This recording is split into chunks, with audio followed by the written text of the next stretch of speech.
South ఇండియాలోని అతి తక్కువ ధరలకి రత్నాలనందించే ఏకైక సంస్థ 6JVR. గండికోట మిస్టరీ వీడింది. పక్కా ప్లాన్ వేసి మరీ కుటుంబ సభ్యులందరూ కలిసి ఆమెను హతమార్చినట్టుగా తెలుస్తోంది. ఇది పరువు హత్యగా కనిపిస్తున్నా దీని వెనక మరొక భయంకరమైన నిజం ఉన్నట్టుగా తెలుస్తోంది. అందరికీ నమస్కారం, నేను Swaroopa Potlapalli. Welcome to Suman TV. Gandikota mystery వీడింది. ఇంటర్ విద్యార్థిని వైష్ణవి హత్య కేసులో భయంకరమైన విషయాలు బయటకు వస్తూ ఉన్నాయి. 3 నెలల పాటు పక్కా ప్లాన్ వేసి మరీ కుటుంబ సభ్యులందరూ కలిసి ఆమెను హతమార్చినట్టుగా తెలుస్తోంది. ముఖ్యంగా సొంత అన్న అయిన బ్రహ్మయ్య, కజిన్స్ అయిన కొండయ్య, సురేందర్ ఈ హత్య చేసినట్టుగా తెలుస్తోంది. అయితే పోలీసులు అధికారికంగా ఎవరిని అరెస్టు చేయకపోయినా ఇంకా ఈ కేసులో చాలా విషయాలు బయటకు రాబోతున్నాయి. ప్రస్తుతానికి బయటికి చూసినప్పుడు ఇది పరువు హత్యగా కనిపిస్తున్నా దీని వెనక మరొక భయంకరమైన నిజం ఉన్నట్టుగా తెలుస్తోంది. ప్రస్తుతం నాతో పాటు లైఫ్ కోచ్ రజనీ రమ గారు ఉన్నారు. ఈ కేసు గురించి ఆవిడతో మాట్లాడదాం. నమస్తే రజనీ గారు. ముందుగా చూశారు కదా, వైష్ణవి హత్య కేసులో అసలు ఎన్ని కొత్త విషయాలు బయటకు వస్తూ ఉన్నాయో. ఇప్పటిదాకా ఆమె లవర్ లోకేష్ చేశాడేమో అని ఫస్ట్ లో అనుమానించారు. ఇప్పుడు చూస్తే అసలు కుటుంబం మొత్తం ఈ కేసులో ఉన్నట్టుగా తెలుస్తోంది. మీరేమంటారు దీని మీద? అటు సైడ్ పరువు హత్యలు అనేకం జరుగుతూ ఉంటాయి. మనకి మూవీస్ లో కూడా ఎక్కువగా పరువు హత్యలు చూపించాలి, ఈ వ్యాక్సినేషన్లు ఇవన్నీ కూడా అటు సైడ్ ఎక్కువ చూపిస్తూ ఉంటారు. అక్కడ ఏంటంటే చిన్న తేడా వచ్చినా కూడా వాళ్ళు పంతం పట్టేసి కక్ష కట్టేసి, అంటే ఒక కుటుంబం మీద కజిన్స్ ఇంకా ఉంటారు కదా, వాళ్ళందరూ కూడా పట్టు ఉంటుంది వాళ్ళకి. ఏ ఒక్కళ్ళు చిన్న పని చేసినా వాళ్ళందరూ అదుపు ఉంటుంది. సో వాళ్ళు కుటుంబ సభ్యులే కాకుండా బంధువుల యొక్క ఆధ్వర్యంలోనే వాళ్ళ జీవితాలు నడుపుకోవాల్సిన అవసరం ఉంటుంది. ఇప్పుడు అన్నదమ్ముల ఫ్యామిలీస్ ఉంటాయి అనుకోండి. ఇప్పుడు మా కుటుంబం మాదే, విడివిడిగా ఉన్నా కూడా మా ఇష్టం వచ్చినట్టు చేస్తామంటే వాళ్ళు ఒప్పుకోరు. ఇప్పుడు ఇక్కడ కూడా అదే జరిగింది. వాళ్ళ సొంత చెల్లెలు కాకపోయినా కూడా కజిన్స్ అయినప్పటికీ కూడా వాళ్ళు ఈ అమ్మాయిని అదుపులోకి తీసుకుని అడగడము, నువ్వు ఈ పని చేయొద్దు, అతనితో తిరగద్దు, మనకి సూట్ కాడు అని ఎన్నో విధాలుగా చెప్తే కూడా వినకపోవడం వల్ల ఇంత ఘోరం జరిగిందని చెప్తున్నారు. అయితే రజనీ గారు, ఇందులో తల్లి పాత్ర ఉన్నట్టుగా తెలుస్తోంది. ముఖ్యంగా అమ్మాయి ఒంటి మీద బట్టలు కూడా లేవు, దాంతో అందరూ రేప్ జరిగిందేమో అని అనుకున్నారు. కానీ తల్లి సూచన మేరకే దీన్ని రేప్ గా చిత్రీకరించడానికి ఆమె ఒంటి మీద బట్టలు తీసేసినట్టుగా, అసలు ఏ తల్లైనా చేసే పనేనా ఇది? అవును, అంటే మనకి ఇంకా అప్డేట్స్ రావాల్సింది ఉంది దీంట్లో. ఈ తల్లి కూడా కోఆపరేట్ చేసింది అంటే మనం ఇంకా లోతుకు వెళ్ళామనుకోండి, అక్కడ జనాలు ఫీల్ అవుతారు. కానీ కొన్ని మనకి తెలియకుండా కొన్ని విషయాలు ఉంటాయి ఫ్యామిలీలో, అవేంటనేది బయటకు రావాల్సింది ఉంది. ఏ కారణం లేదే తల్లి ఎందుకు చంపేయమని చెప్తుంది. మనం రీసెంట్గా ఎన్నో కేసులు చూసాం. సొంత మనుషుల్ని తల్లి పిల్లల్ని చంపడము, పిల్లలే తల్లిదండ్రులను చంపడం ఎందుకు జరుగుతుంది? ఆ బంధం అనేది అక్కడ గుర్తు రాదు. ఏదైతే వాళ్ళ విషయాలు ఏమైనా బయటకు వస్తాయా, లేదా మా మాట వినలేదు, నా మాట వినలేదు కాబట్టి దీన్ని చంపేయండి, దీన్ని ఊళ్ళోంచి తరివేయండి, లేకపోతే ఇంట్లోంచి గెంటేయండి, ఇలాంటి కఠినమైనటువంటి నిర్ణయాలు తీసుకుంటూ ఉంటారు. ఇప్పుడు ఇక్కడ కూడా తల్లి ఇలా చెప్పింది అని అంటే వెనకాల ఏదో గట్టి కారణమే ఉంది. ఇంకా చెప్పాలంటే కజిన్స్తో అసలు ఒకవేళ ఎంత వాళ్ళు అదుపు చేస్తున్నా కూడా, అంత స్వతంత్రం ఉన్నా కూడా చంపేసే అంత హక్కు స్వతంత్రం ఎందుకు ఉండాలి? కజిన్స్కి ఉండకూడదు. అప్పుడు తల్లి బాధపడాలి, తండ్రి బాధపడాలి. మీరెవర్రా మా పిల్లని చంపడానికి? ఏదో అన్నలుగా మీరు కొంచెం కనిపెట్టుకొని ఉండండి అని మేము చెప్తాము అని వీళ్ళు వాదించాలి అక్కడ. కానీ వాదించటం లేదు.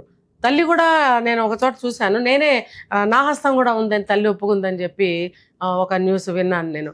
అంటే ఆవిడ ఇష్టంగానే జరిగింది అని అంటే సంథింగ్ ఇస్ దేర్, చాలా పెద్ద కారణమే ఉంది అక్కడ. ఇంకొకటి, ఈ అమ్మాయి కూడా ఎదురు తిరుగుతుంది. అంటే మనం ఇంతకుముందు ఒక కేసు మీకు తెలుసో లేదో, ఒక 15 సంవత్సరాల పాప తల్లిని తీవ్రంగా ఎదిరించింది. తల్లికి కూతురికి చాలా దెబ్బలాటలు, కొట్టుకోవడం, తండ్రి తల్లి కూతురు కొట్లాటలు ఇంట్లో. ఏంటి అని అంటే అక్కడ కూడా ఒక గట్టి కారణం ఉంది. ఉండబట్టే ఈ కూతురు చాలా ఘోరాతిఘోరమైనటువంటి ప్రశ్నలు వేసింది తల్లిని. ఇప్పుడు ఈ కేసులో కూడా ఎదిరించింది అన్నల్ని. ఎదిరించింది అని అంటే ఎంత చెప్పినా దారికి రాకుండా ఇష్టం వచ్చినట్టు మాట్లాడి మీరెవరు, ఎవరికైనా చూడండి మీరెవరు అంటే రోషం పొడుచుకొస్తుంది. అరే మేము అన్నలము, సొంత రక్తం పంచుకుని పుట్టకపోయినా మేము కజిన్స్ము, మేము రక్త సంబంధికులమే, మాకు అంత హక్కు ఉంటుంది కదా, మమ్మల్ని నువ్వెవరు అని అంటుందా అని కోపం పెట్టుకుని మేము చంపామని చెప్తున్నారు వాళ్ళు. రజనీ గారు, అసలు వైష్ణవిని చంపిన విధానం ఎవరినైనా కన్నీళ్లు పెట్టించేలా యా. ఉంది. అసలు ఆ అమ్మాయి లివర్ చితికిపోయిందంటండి. అవును. అంత తీవ్రంగా ఆమెను పిడిగుద్దులు గుద్ది మరీ చంపారు. అవును. అంత నేరం చేసిందా అంటే దీని పరువు హత్యగా ఎలా చూస్తాము? ఆ అమ్మాయి మీద ఎంత కక్ష కట్టినట్టుగా చంపారండి. ఎస్, కక్ష ఉందండి. కక్ష నేను ఇందాక చెప్పాను కదా, దీని వెనకాల చాలా పెద్ద కారణం ఉంది. ఊహించి మాట్లాడతారా అని కొంతమంది అంటారు, కానీ ఇలాంటి వాటి వెనకాల ఏం జరిగి ఉంటుందో మనం ఊహించి చెప్పచ్చు. ఇప్పుడు అక్కడ అమ్మాయి అంత తీవ్రంగా ప్రతిఘటించబట్టే వాళ్ళు ఇంకా 4 కొట్టడము, ఇంకో వేరే విధంగా హింసించడం కూడా జరుగుతుంది అక్కడ. ఇంకా నేను చెప్పాను కదా, ఏదో గట్టి కారణం వల్ల వీళ్ళు అటాక్ ఇంత ఘోరంగా చేశారు. ఈ అమ్మాయిని ఎవరో వచ్చి రేప్ చేసి చంపేశారు అని నమ్మించడానికి గాను వీళ్ళు చంపేసిన తర్వాత బట్టలు తీసేసి పడేసి, అంటే సొంత అన్నలై ఉండి చెల్లెల్ని ఆ దశలో చూడటానికి కూడా సిద్ధమయ్యేంతటి కక్ష ఆ పిల్ల మీద ఉంది. ఎందుకు ఉంది అనేది మనకు తెలియాలి. ఎంత పెద్ద నేరస్తులైనా సరే క్లూస్ వదిలేస్తూ ఉంటారు. Yes. ఇక్కడ సీసీ కెమెరా ఫుటేజ్ కనిపిస్తూనే ఉంది అవునవును. సాక్ష్యంగా. ఇంకొక వైపు ఇన్స్టాలో చాట్ చేసింది ఆ అమ్మాయి. అవును. 3 నెలలుగా వాళ్ళు ఆ అమ్మాయి అతనితో చేస్తున్న చాట్ ని ఫాలో అవుతూనే ఉన్నారు. అంటే ఒక రకంగా చాటింగ్ ఇన్స్టా, ఇంకొక వైపు సీసీ కెమెరాలు వీళ్ళని పట్టించినట్టుగానే మనం అనుకోవాలి. అవునవును. అసలు అంత అవసరం లేదండి. అతనితో తిరుగుతుందన్న విషయం అందరికీ తెలుసు, తెలిసే కట్టడి చేస్తున్నారు. ఇంకా మనకి ఇన్స్టాలో చాటింగ్ చేస్తుంది, ఇంకొకటి ఆయన ప్రత్యేకంగా చెప్పక్కర్లేదు, తిరుగుతుందని అందరికి పబ్లిక్గా తెలుసు. ప్లస్ ఏంటంటే నువ్వు వద్దు అన్న తర్వాత కూడా ఈ ఇన్స్టాలో చాటింగ్ చేస్తుంది అనేది ఆజ్యం పోసినట్టు అయ్యింది. ఈ సురేంద్ర అన్న అతను నేను కనుక్కొని వస్తాను, వీళ్ళు ఇప్పుడు వెళ్ళారు నేను చూశానని చెప్పి ఫాలో చేశాడు. ఫాలో చేసి తను ఇరుక్కోకుండా, ఎందుకంటే ఇప్పుడు నేను చెప్పే వచ్చాను ఈ అమ్మాయిని వెతుకుతున్నాను అని చెప్పి, ఇక్కడ ఏదైనా అయితే నా మీదకి వస్తుంది అని చెప్పి ఈ సురేంద్ర బ్రహ్మయ్య అనే వాళ్ళకి కబురు చేశాడు. కబురు చేస్తే వాళ్ళు అటాక్ చేశారు ఈ అమ్మాయిని. అక్కడ అమ్మాయి తీవ్రంగా ప్రతిఘటించడం వల్ల వాళ్ళు ఇంకా బాగా రియాక్ట్ అయ్యి తీవ్రంగా కొట్టడము, ఈ రకంగా బట్టలు తీసేయడము, నమ్మించడం అనేది చేశారు. ఇప్పుడు చూడండి, నెక్స్ట్ అన్ని బయటకు వస్తున్నాయి, అప్డేట్స్ వస్తున్నాయి. అసలు ఈ అమ్మాయి హత్య తర్వాత మానవ సంబంధాలు ఏమైపోతున్నాయి అనిపిస్తుంది. అవును. ఒక ఇంటర్ విద్యార్థిని అంటే అమ్మాయి టీనేజ్ లో ఉంది, ఇంకా మైనర్, తెలిసి తెలియని వయసు. ఆమె తప్పుదారిలో వెళ్తుంటే కుటుంబం మంచిగా సరిదిద్దాలి కదా, ఆమెను సన్మార్గంలో పెట్టాల్సింది. కానీ అలాంటిది వాళ్లే ఇప్పుడు భయంకరమైన నేరం చేశారు. వాళ్ళు ఆల్రెడీ నేరస్తులు అయి ఉంటారు, మళ్ళీ నేరం చేశారు. ఎందుకంటే వాళ్ళలో పగ, ప్రతీకార జ్వాలలు రగులుతూ ఉంటాయి వాళ్ళల్లో. ఇప్పుడు ఒక దొంగతనం చేస్తుంటే ఎవరన్నా చేస్తున్నందుకు కాదు, చూసినందుకు అంటారు.